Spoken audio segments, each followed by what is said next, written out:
Di Torak masyarakat tani kopi sebenarnya selalu siap untuk memelihara kopinya.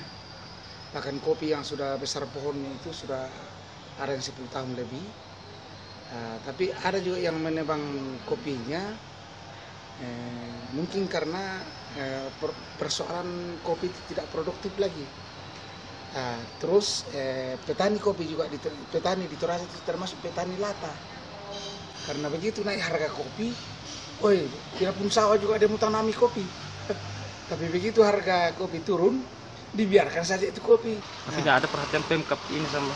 Ini yang Pemda tidak bisa masuk di dalam, pemerintah kabupaten tidak bisa masuk. Bantu bibit kah? Seharusnya melatih. begitu. Tapi begini Pak, ada persoalannya. Biasa juga dibantu bibit dari dinas perkebunan kehutanan dulu. Tetapi itu kopi kalau sudah mau berproduksi, sudah mau berbuah, mati sampai akar. Sampai petani itu merasa kapok di situ.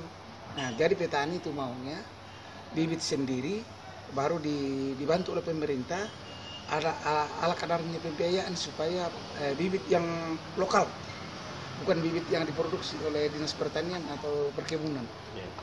Nah, itu mereka akan tanam itu. Nah, sekarang tidak mau tanam lagi kalau pemerintah yang salurkan bibit.